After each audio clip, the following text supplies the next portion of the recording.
Alright guys, we're back again for yet another Bleach Brave Souls video, and today we are going to be showcasing Nanao, who too got her resurrection. Shoutouts to Retsu because we have her max transcended and it's time to get to showcasing her.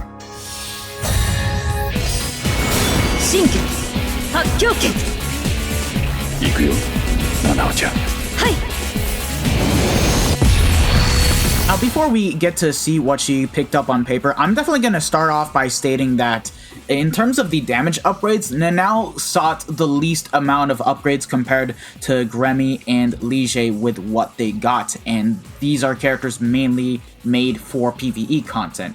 However, Nanao, they decided to give her a lot of GQ buffs.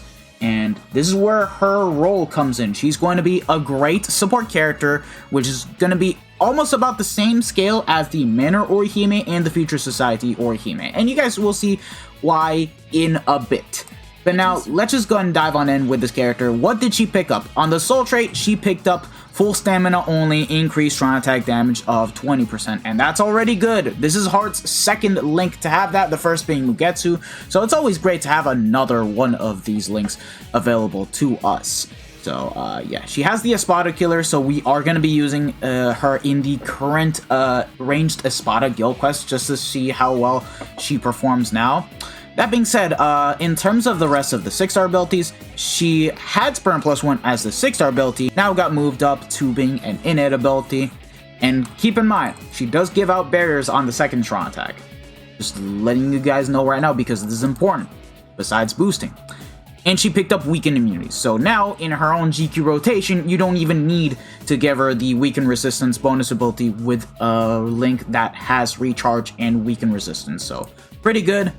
The Berserker sought out a pretty good buff. It went from 20% to 60%, which is quite notable. So with this, plus the 20% more strong attack damage at full stam, yeah, she saw a good increase. So it's a bit of a lie, but you guys will see in a minute that it's still not as crazy as like Gremmy and Lige. But yeah, besides that, devastation of 40%, that's still the same. We already talked about this. Havoc, Frenzy +1, Debilitator. Now here is where the new stuff comes in. She picked up Multi-Barrier and Booster. So now, instead of giving 33% more extra attack and focus, it got rounded up to 43, meaning that your SP main lead and your NAD units are going to be benefiting from this. Plus, now she'll give all of her allies 3 shields instead of 1. And that's why, as a support character, she is actually going to be really good with keeping your units at full stam and not prone to die as easily, which is really good. And I'll be 100% honest, I was not expecting Nanao to get the best buffs in terms of damage, but what she got, in my opinion, is good enough on its own. I do think that they cooked with this character. And even if you're not going to be using this character in Guild Quest, well, guess what? You can use her as a link for your best heart characters. Kilgay, Concord Ichigo, True Shikai Ichigo, Six Danny Aizen, all those kind of characters out there. Yeah, they're gonna be eating good to that link right there, so... yeah, let's get to showcasing her. We're going to showcase her first in PvE content to see how much damage she can do now. We do have her max transcended, so let's get right to showcasing the character. Badge, Pill, and T-Set all with 30% SP. Max transcended links right across the bat. Okay, Tosha is not max transcended, but he does have a level 10 SP, 500 SP bonus ability. Mugetsu and True Bankai are max transcended with the SP bonus ability, but have 2-star SP, but it's still good enough on its own because, yeah. 80% strong attack damage now. The full stam is at 66%, and we have the strong attack damage at full stam of 40% with the usual 170% SP increased thanks to the accessories, and the SP count is at a good 7.5k, almost 7.6k, which is still really good to have, so I'm not going to be complaining whatsoever.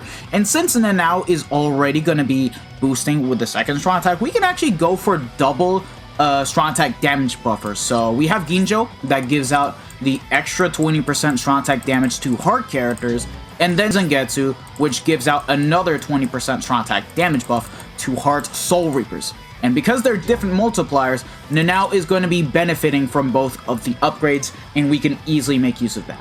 I just wish we had an Akon for the Heart Soul Reapers, because it's kind of sad. We could really use that right now for the likes of True Shikai Ichigo. And we are going to bring her into IZ to showcase the total damage. Anywho, the kit is pretty much solid. Just the SA2 in terms of radius does suck, because she does have a 3k length beam with an 870 width, a full screen 1200 radius SA3, and then the SA2 is going to be like around a 690 radius all around her. It's the bad kind of SA2 with the boosting, so like you don't have a 960 AoE in front, and considering the SA2 is classified as a melee attack, you're never gonna really hit with the strong attack, and that's why this character is mainly considered to be a support character. So you're not really gonna be doing that much damage, and even then, for Nightmare Guild Quest, let's be honest here, if you don't have the SP boost, if you don't have Frenzy +2, consider yourself screwed over. But anywho, let's take a look at the base damage. 55k now. She's never gonna have killer because she's an Espada killer. 62k, not bad. Now let's boost ourselves up. 80 to 83k. Okay. 69 to 70k with that SA1 of hers. Nice, that's pretty solid. And then the SA3, 70k. So, yeah. You guys can pretty much notice the damage difference between her and Remy. It's definitely on the lower side, but look, I'll say it again, this character is mainly meant to be used as a support character and nothing else. She's not really meant to do the crazy damage. She's there to help in case you do not have an appropriate boosting character, because there's still some GQ rotations in which we're missing boosting characters. Quincy is one of them, especially the melee counterpart. And, what else? I think Range Quincy?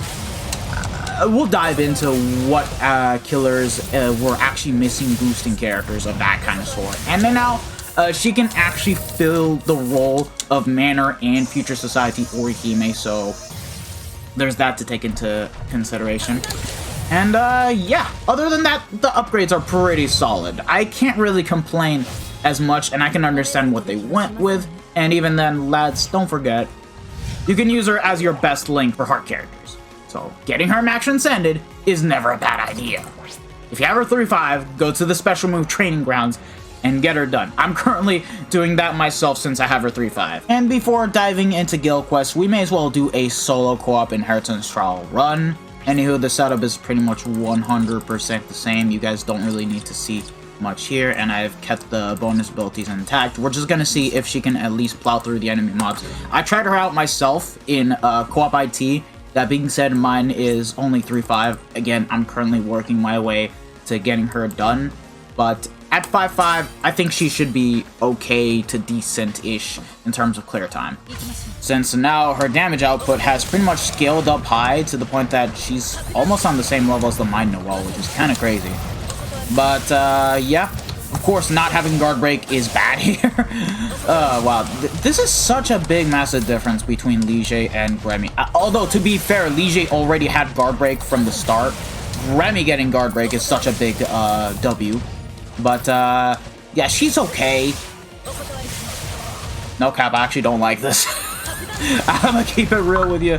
I don't like this whatsoever. But, yeah, obviously not an IT character, not meant to be used in here. So I'm just gonna fast forward and see how far I can actually get to. If not, just try to clear this and see how much time I get remaining. But other than that, only use her if she's max Transcendent and if she's your favorite character. I'm gonna be real with you. If we have the 40% SP boost link for Heart, then I'd actually go out of my way to using her. But anywho, be right back, lads.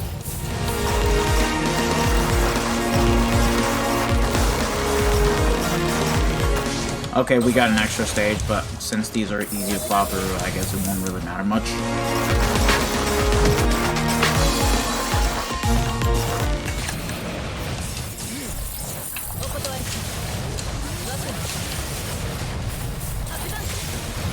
I lost the full stand, so excuse me on that.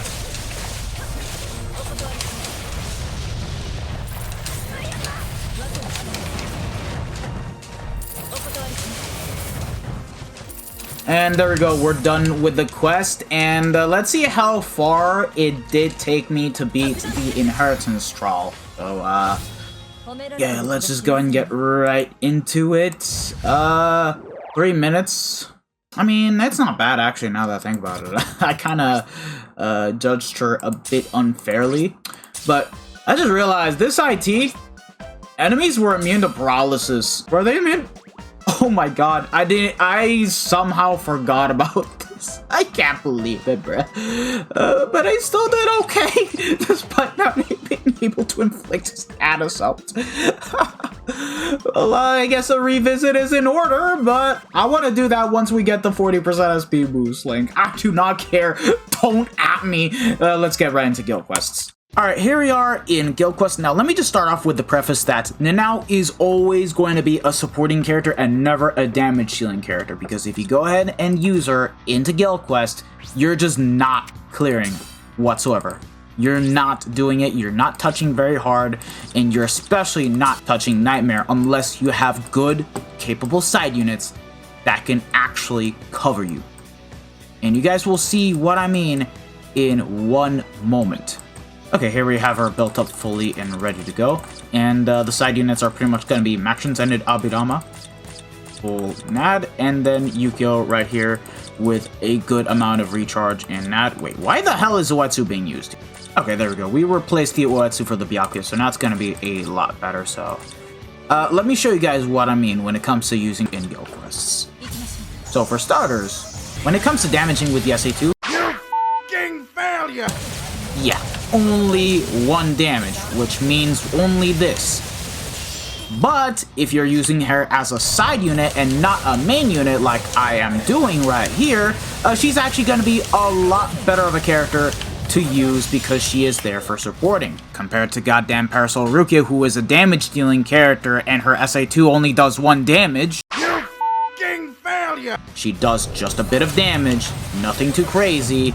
And in Nightmare, let's be honest here, it ain't the craziest. And right now, as it stands, I'm pretty much getting carried by my side units just to be able to clear.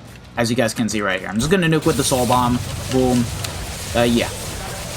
You can use her in Guild Quest as a main, but only as a last resort, and if you have the Nad units. But at that point, it's like, I would use Misaki over Nanao, and Nanao should be meant as a support character, like I stated before. So, yeah, as a main, she sucks, but at least when you use her as a support, look at how effective she'll be. We'll do the smart thing of replacing Yukio for Nanao, and instead of using Yukio as the main, we're going to be using Ulquiorra. Alright, there we go. This is a non-max transcended Ulk, by the way, 4-5. Oh my god, that's gotta suck. Missing the last copy, huh? But, yeah. Let's just go ahead and dive on into very hard guild quests once more. And this will show you that Nanao can actually be quite good with helping your main units. And just like that, I'm getting the 43% extra focus from Nanao, and I'm getting a lot more crits in doing a lot more damage. And that's her role. And she does it exceptionally well while doing just a bit of damage with the SA1 and the SA3. No damage on the SA2, but guess what? It doesn't matter if she's helping us out. I'm just gonna go nuke with the Soul Bomb here. Take that out on Yato. Screw you. Use the SA2, and yeah, just like that, we're actually capable of clearing very hard Espada with a non-max transcended Ulquiorra, a 5-5 Abidama, and a max transcended Nanao. And there you guys go, 30 seconds remaining. So yeah, obviously, if you guys have Yukio, do use him, because he's going to be a lot more consistent as a Nad character, since you're mainly going to be Nadding with the character, and he'll do a lot more consistent damage compared to Nanao. The only thing that you're going to be losing out is the barriers, but honestly, I'd rather sacrifice the barriers for a lot more consistency. And at that point, it's all about playing the game, learning to dodge, placing the right strong attacks correctly, and getting the job done. Now let's just go ahead and use Nanao and prove to you guys that she can still work in Nightmare. As a side though. Getting right into it. And this one is actually quite easy because they just grouped up all the enemies, making it easier to use Ulquiorra's Tracking Vortex. So I would not even call this a viable showcase, but we're still gonna do it regardless. Okay.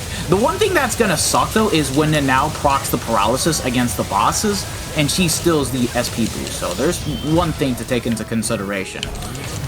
But everything else, she's basically acting like a mini Manor Orihime.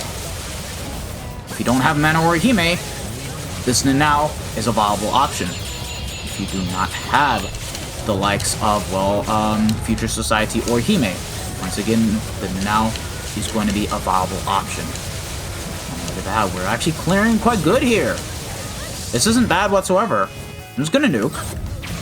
Use the SA2 into the 3, into the 1. Just the bad thing here is that the final boss is a tech unit, so we're having a lot of typing disadvantage. But look at that, we still cleared. We still actually cleared. And we were just, you know, using Okiura and Abirama, who are the damage dealers, and Nanao for the boost. And it worked out correctly. Very, very, very good. Now, that being said, with Nanao not having a shared complete status immunity, you're going to want to run her with full recharge, but using recharge links with a status element reduction can actually be very helpful for when it comes to using Nanao in a lot of off-killer rotations, because you have no idea how many killers we have in the game where we're missing boosters. For ranged Soul Reaper, we have Orihime. For melee, we've got nothing. Captain, what do we have? We have Neliel and Toshiro. Alright, that's pretty good. Squad 0, what do we have? Absolutely nothing, so once again, you can use Nanao for Squad 0. Hollow, what do we have? Okay, we have the new Shunsui, and Jushiro can still work just fine, and then of course, Manor Orihime and Shinji. Rankar, we have 1000 Year Blower Soifon. And then there's Renji that you can use, and even this Lunar New Year's Rukia, Aizen, but you guys get the point. Espada, Yukio's still going to be a better lead than Nanao. For melee, we've got Dordoni, but we need a proper Nat character. Human, what do we have? Thankfully, Human Killer allows you to use both melee and ranged characters, but in the event they decide to split it, we do still need a new melee unit and a ranged unit. I'm sorry, but Kirio, she does alright in terms of damage, but she doesn't offer barriers, and it's kind of the same problem as Dordoni, really. Quincy, what do we have? This Yoruichi, and at that point, since Yoruichi is not going to be doing any type of damage, Nanao will just offer you a much better boost because she can give out barriers, and there's no melee NAD booster. Sternritter Killer, yeah, just Chad, but keep in mind, he does not provide barriers, and he will do no damage. And then no affiliation, we have Byakuya. Masaki is still exceptional, just no booster skill. And that's pretty much about it. Other than that, Nanao is a pretty solid character that got a pretty good resurrection. Not as good as Gremmy and Lige, but for what she needs to fulfill, she gets that done. I'm just more impressed that they did a better job with resurrecting this character compared to the likes of Uryu. He deserves so much more than just the Link aspect. Even if the kit wasn't good, even giving him Pierced Iron Skin would have been a lot more favorable for him with damage to enemies not afflicted by an element. Askin was not a good resurrection besides Candice and Bambietta. And then Kirio was done poorly compared to Tenjiro and Senjumaru. And then this batch of the 1000 Year Blower characters, Orihime was a good Link, but outside of the Link aspect was never good. The crazy thing is that almost every single one of these 1000 Year Blower resurrections, they only did 2 of the characters alright to good to okay-ish, but then they always leave out the 3rd character as the fodder one. That's the kind of crazy part, except for the Zombie Toshiro, Mayuri, and Nemu batch, I guess, but Mayuri still got the least amount of upgrades, if you guys ask me. So it's good to see that they did all 3 of the resurrections right, despite the fact that Nanao did get the least amount of damage buffs, but I take it for what it is. I'm not going to complain about this. This is by far the best 1000 Year Blower resurrection batch that we have gotten out of, and I can't wait to see how they'll do the next batch, mainly when it comes to Masaki, Ryuken and Ishin, and of course Daddy Ichigo and Mummy Rukia. We're getting there. We're actually quite close. These 3 characters, we'll have to see what they're gonna cook up with, because Yam already has 3 innate skills, so they have to increase the skill cap and also buff currently existing skills. Chojo should be pretty good, maybe. Izuru, we'll see. If he picks up Guard Break, that's gonna be a big-ass W, but the rest, we'll just have to wait and see. Thanks again, Retsu. Do appreciate it, like always, and if you guys have enjoyed it, don't forget to smash that like button, share this video with your friends and family, subscribe to the channel if you guys haven't already, and hit the bell notification so that way you guys are up to date with my most recent videos. It's been your boy, the Death Smasher, and I hope to see you guys all in the next one, so have a wonderful day, lads. Peace out. Bye. Sayonara. Ciao, ciao.